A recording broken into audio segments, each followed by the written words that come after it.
هذا القرآن بأيدينا نور في الظلمة يهدينا. هذا القرآن بأيدينا نور في الظلمة يهدينا. كلمات الله لنا نزلت تصلح دنيانا والدين. كلمات الله لنا نزلت تصلح دنيانا والدين. هذا القرآن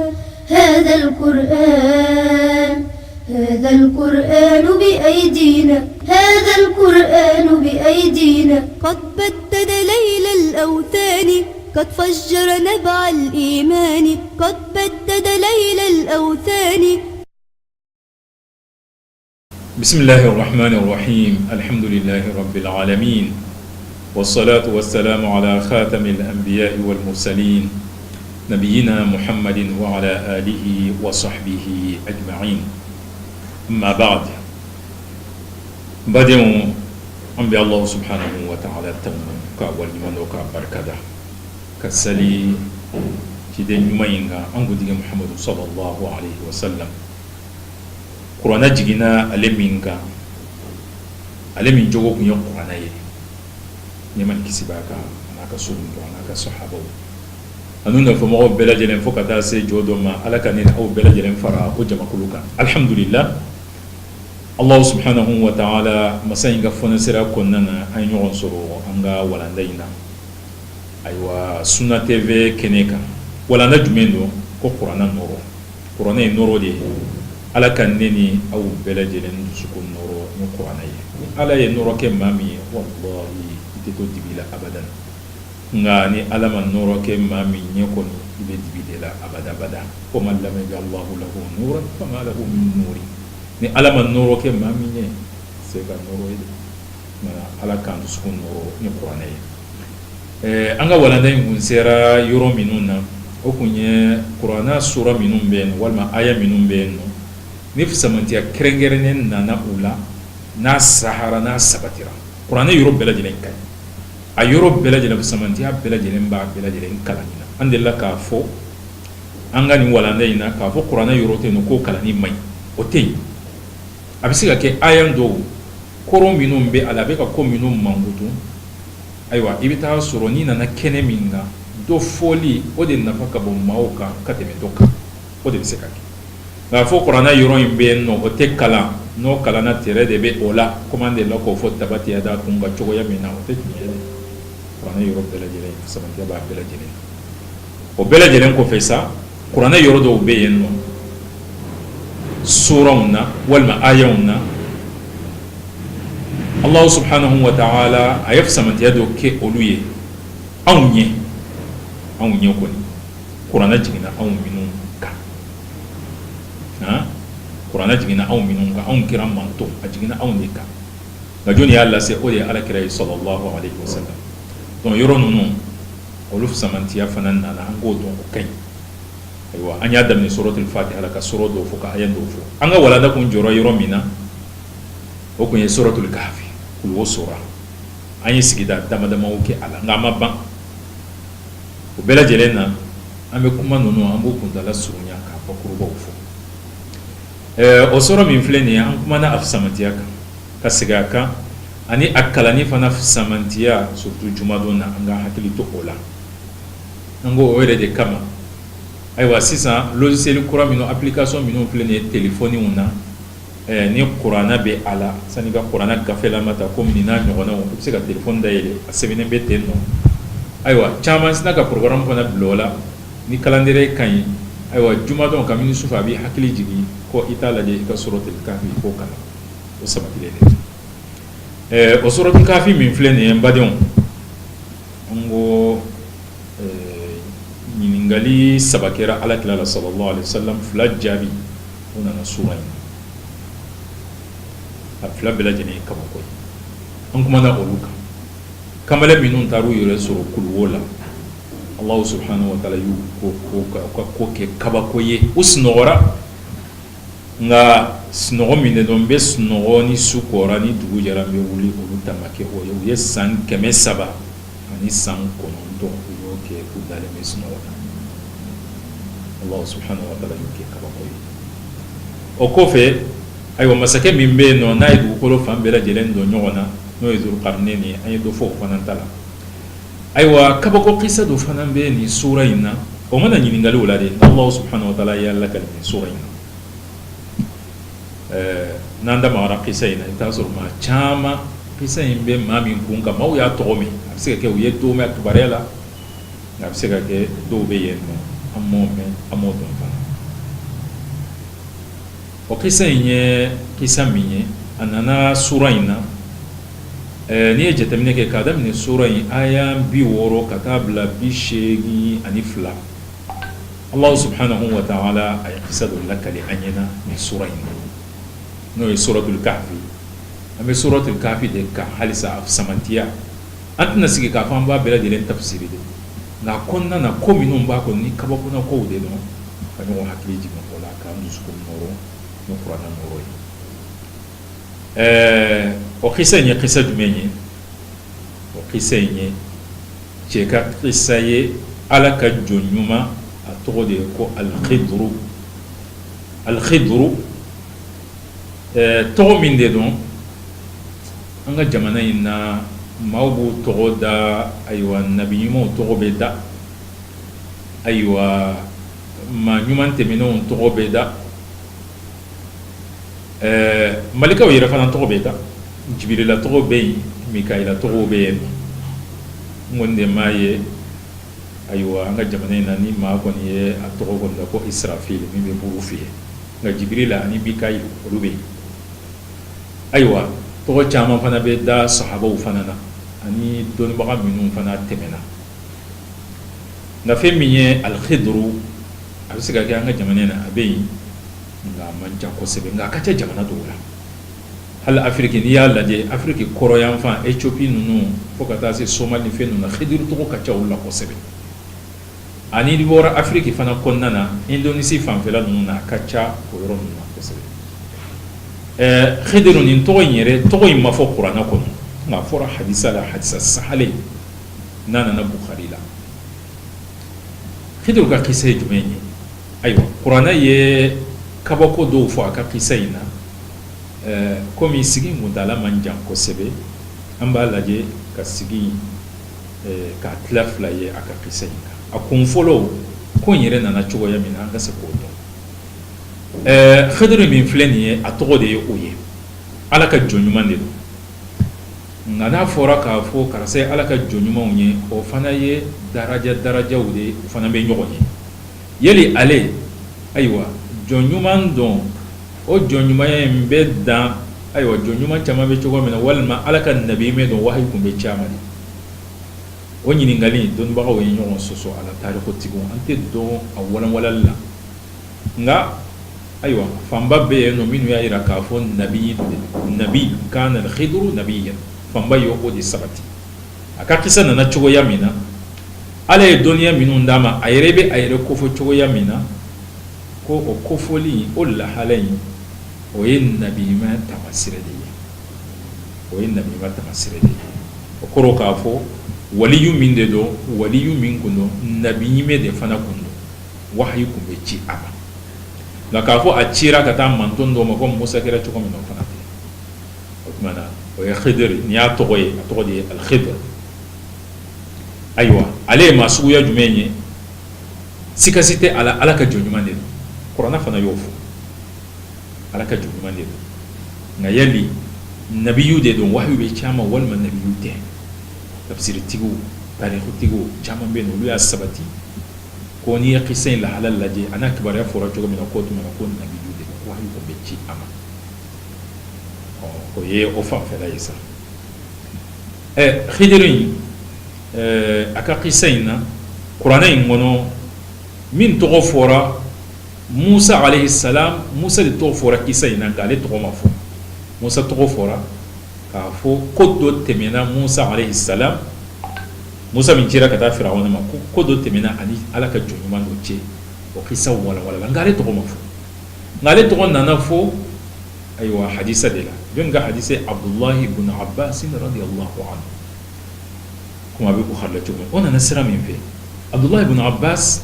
a ka kalannen dɔ bɛ yen nɔ Sa'id ibn Jubayr rahimahullah tabi'i de do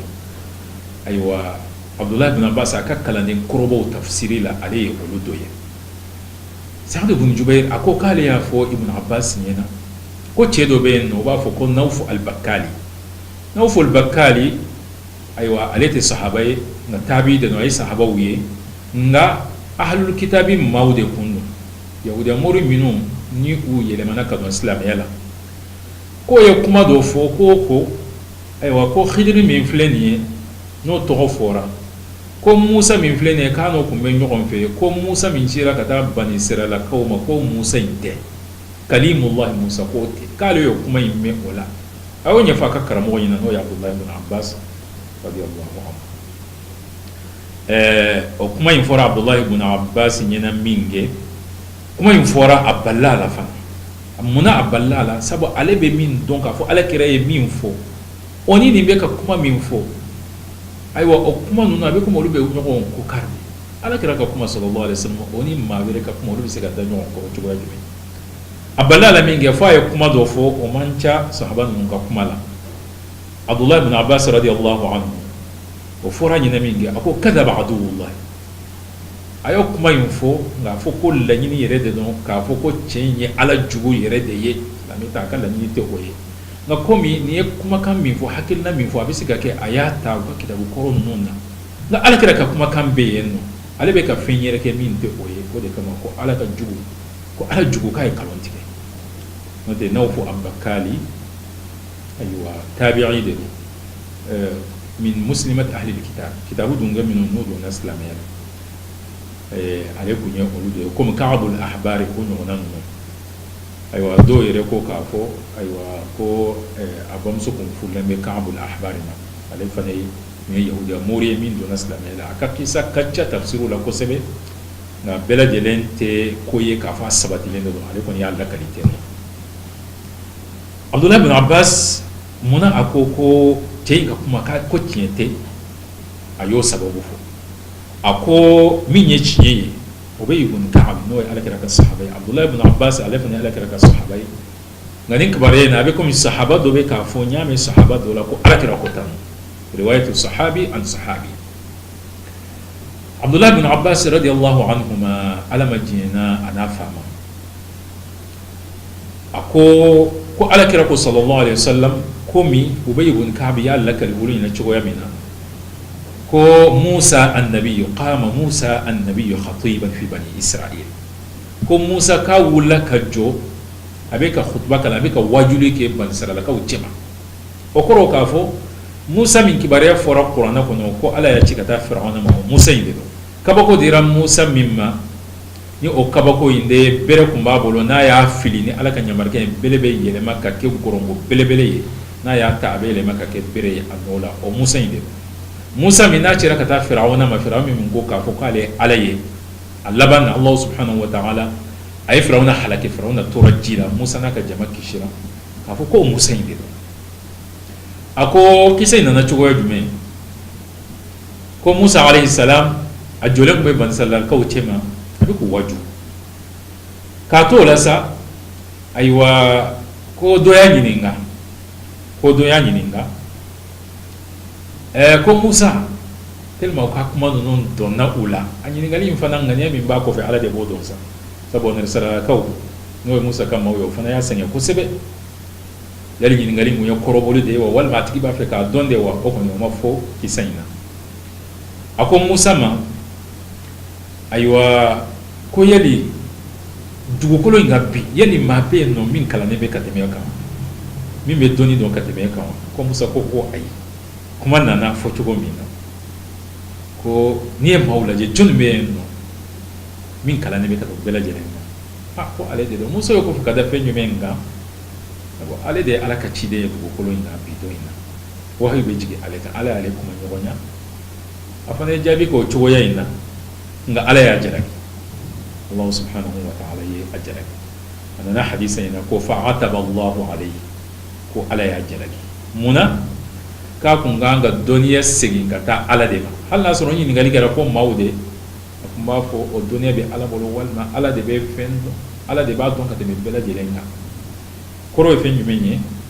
aywa akam majigi sira akota Musa ma fo yere fonya kamade nga aka jatela afo ale alaka cideni tawrata jigina aleka aywa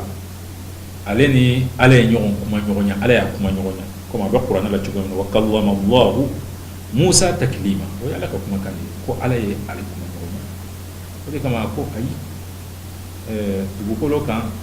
ma te no mi me fen donc kateme aleka dunia be mi bolo kateme aleka ama ko senga Allah subhanahu wa ta'ala manute ala kumbe alla dunia ka jabi fo anyina nga ayeka fama jabi ke ni koye ko ko mi o mabbe so aba o ci de unye ala ka jonde no o ka ko mimbe oni ma to uje o mana fili yoro mina ala ba latle on de se ka to an go fili bolo no to o mana fili yoro mina ala bo latle Musa alayhi salam ayini fo minge ko alay wahi chama anna abdan min ibadi bimajma' al-bahrain huwa a'lamu minka ko alay wahi chama wahi chira Musa ma nin kuma yin gofe ay jabi minge ka fo yin gali de kera aywa dugo golo yinga jonum be yen no min be fendon ka teme e kami dunga ka ko te walma ale de doni baay ka teme bela jelenga ko ale wahi chama ko Musa ko nga jondo be yen no aywa babolo flabe tan nyogon kumbe yoro mina abei ale doni ba bolo katibika nabiyun mursal wa mukallam huwa kalimullah tawrata jina alayka nga alako ka walanda do di Musa alayhi salam onake walanda ko mo fana ye maka ko sai ngata alama ako ko cheyi nga o joyi ko doni be ola kateme ika aywa o fole minge Musa alayhi salam sigina kata yero Musa ala ka jonde abayero kolo ala de ako utmana yamma ne bi se ka se o ma chugo ya jume madama ni obey doni ba bolo min ka boni ne taye sisa Musa be ka ayere bla mina min gono kalande mina to na mita kalanga fe na mi se ama chugo ya jume Allah subhanahu wa ta'ala tamasira do irala ako iga sira mine aywa babolo fla beta nyogon kumbe yoro mina iko yoro insegere ako ni sira mine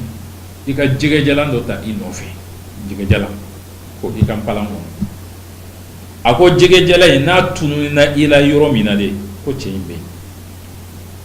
Musa ya Allah beta maka masa awulla ani joni anaka kalanendo qur'ana ya dabno chugo yende la wa idha qala Musa li fatahu Musa ko aka kalanema ako ne ko ni ne bena siramine babolo fla beta nyon kumbe yoro minade fonga seyenno wal manga sanyire ka jonge no kon beta madela ngata nyon aywa o kalanei atogo mafo qur'ana ko nonga tafsir tugu ya togo fo ko yusha ibn nun de yusha ibn nun Musa alayhi salam aywa aka kalande flabe no ma flamin gumbe no anno fe mo wala aka sahaba wala na fura sahaba o cidenga anno fe mo aka jinyo ala kira ka sahaba ambo olu de don Abubakar no Umar ani Ali Usman no foka ta se sahaba to no Musa ka sahaba tefla gumbe no lu la ko donna wala ko sebe aywa fo tarikhu tugo yere ba fo ka fo ko ulabana ka ken nabi mayre noye yusha ibn nun ani kalab bun yufanna ufla ka kisa fora suratul maida yoromina ni Musa alayhi salam akunye aka mauchi ukata kibara ni tugumi nu kanga daile ma minun nana olu jito yara sabo uye mau soro eno minu e belebele jamanja unye usrana la chef line ngoni olu masaro chef line ko ode ye nunu fly otmana ni kisaina ko mingumba no fesa aka kala ne mingumba no fe ode yusha ibn nun we sramine tamana aywa una na se yuro dola o yɔrɔ in na u sigira walima u dara k'u b'u lafiɲɛ bɔ a y'a sɔrɔ fara belebele dɔ bɛ o yɔrɔ in na o tun bɛ bada la ka taa ba bolo fila bɛ taa ɲɔgɔn kunbɛn yɔrɔ min na u b'a fɛ ka se o yɔrɔ in de la o dara yɔrɔ min na sa ayiwa ka u lafiɲɛ bɔ ka u sunɔgɔ dɔɔni fara in kɛrɛfɛ o yɔrɔ la kabako dɔ kɛra nka olu ma bɔ a kalama kabako dɔ kɛra olu kɔni wulila u tɛmɛna n'u yɛrɛ u bɛ ka taa u sɛgɛnna min kɛ fo kuma na n'u minɛ ayiwa Musa ko a ka kalanden ma a k'an sɛgɛnna nin taama in na sa o tuma na kungo fana y'a minɛ e tɛ jɛgɛjalan in bɔ an ka dɔ dun a la o hakili sina ka jigin k'a fɔ an dara yɔrɔ min na faraba kɛrɛfɛ an bɛ wuli yen nɔ ne ma jɛgɛjalan in m'a ye n ɲinɛna k'o ye Musa ko ɲinɛna k'o ye nɔ ko yen yɛrɛ de don an tun bɛ ka o yɔrɔ in de ɲini y'a mun de kɛra kabako dɔ kɛra o yɔrɔ in na olu tun b'o ye nka Ala ka se kɔnɔna na jɛgɛjalan o de sina ka ɲɛnamaya ka fofo ka pan ka bɔ npalan kɔnɔ ka taa yɛrɛ fili ji la a y'o fɔ Musa ɲɛna min kɛ alayhi salam ko ale ɲinɛna ayiwa k'a fɔ u bɛ wuli tuma min na k'a fɔ ayiwa jɛgɛ ma ye ko nin ko in kɛra ko sitana fana de ye ale ɲina ko ma ansanihu illa shaytan a ko seginna sa ka na se fo o yɔrɔ in na tuma min na o nana se fara in yɔrɔ la ka ban u dara yɔrɔ min na o sina ka cɛ dɔ sigilen ye yen ayiwa birifini dɔ b'a la a kɛlen bɛ ka da ka jɛngɛ ka birifini biri a yɛrɛ Musa ye salamu bila n'a fɔra Musa ye foli kɛ nka foli min de don salamu foli don n'o ye assalamu alaikum nin folikan min filɛ nin ye ni o bɛ an silamɛw bolo n'o ye silamɛya tamasire n'i y'a fɔ yɔrɔ min na ayiwa maa b'a dɔn k'a fɔ silamɛ de bɛ ka foli kɛ nin de fana ye adamadenya ka folikan ye nin de ye an fa Adama a lakalana folikan min na o de filɛ nin ye Musa alayhi salam a fana ko assalamu alaikum a y'o fɔ min kɛ ko Khidiru ko a ma wa anna bi ardika salam nin foli cogo in k'a fɔ salamu alaikum ko o bɛ aw ka jamana la wa o b'aw ka jamana la sabu nin ye folikan de ye maa minnu bɛ Ala ka sira kan olu de b'o dɔn i b'a faamuya o yɔrɔ in na k'a fɔ ale fana ye Musa kibaruya mɛn nka ani min bɛ ka kuma ko mɔgɔ ma yɛrɛ fɔ fɔlɔ ale m'a dɔn k'a fɔ Musa kɔni de don a y'a ɲininka o la min kɛ ko nin foli cogo in bɛ aw ka jamana la sabu ale bɛ yɔrɔnin min na olu tɛ maa ye k'a fɔ maa minnu bɛ Ala ka sira ɲini salamu cogoya nin fana nin ye min bɔra Ala yɔrɔ o kɛlen min kɛ Musa y'a yɛrɛ fɔ a ɲɛna faqala ana Musa ko ne ye Musa de ye Khidiru ko ma Musa bani Israil Musa min n'a cira ka taa bani Israilakaw ma o de ye e ye o yɔrɔnin de sa Abdullah ibn Abbas a kan bɛ nin yɔrɔ in de ma tuma min na a ka kalanden y'a fɔ a ɲɛna ko a y'a mɛn cɛ dɔ la min ye nasara mori kɔrɔ dɔ ye ko Khidiru ni cɛ min ka kisa fɔra kuranɛ la ko bani Israilakaw ka Musa tɛ Alakira dun y'a fɔ a ka kuma la k'a fɔ Musa a ko cɛ ma ko ne ye Musa de ye Khidiru ko ma ko bani Israilakaw ka Musa a ko o de kama Ibn Abbas dimina mun y'a dimi de ka sina ka funu ka kuma dɔ fɔ cɛ yɛrɛ na sabu cɛ ye fɛn fɔ min bɛ Alakira ka kumakan sɔsɔ min b'a fɔnko ɲɔgɔn ya a y'a fɔ ni ŋaniya min ye kɔni o bɛ yen nka ani Alakira ka kumakan o tɛ ɲɔgɔn ta o tuma na halisa u kɔni ye ɲɔgɔn ye sisan u ye ɲɔgɔn ye kabako de bɛna daminɛ sisan kelen kɛra n'o ye jɛgɛ in o ka kunu jɛgɛjalan ka pan ka bɔ npalan kɔnɔ ka taa yɛrɛ sɔrɔ ji kɔnɔ nka kabako tɔw bɛ yen nɔ inshallah ni Allah subhanahu wa ta'ala ye sigi wɛrɛ yira an na halisa kisa in to an n'a lamɛn n'o ye Khidiru ka kisa kuranɛ y'a fɔ cogoya min na a nana hadisa la cogoya min na ani ko minnu fana bɛ a ko in na ni o bɛ munumunu maaw da la n'a dɔw fana tɛ kuma sinsinnen ye ala ko wati jira nini aw bela jelena kan so anjidira liman yara anjidira kanala wa sallallahu ala nabina muhammad wa ala alihi wa sahbihi wa sallama tasliman kathiran walhamdulillahi rabbil alamin. هذا القرآن بأيدينا هذا القرآن بأيدينا نور في الظلمة يهدينا كلمات الله لنا نزلت تصلح دنيانا والدين هذا القرآن هذا القرآن هذا القرآن بأيدينا هذا القرآن بأيدينا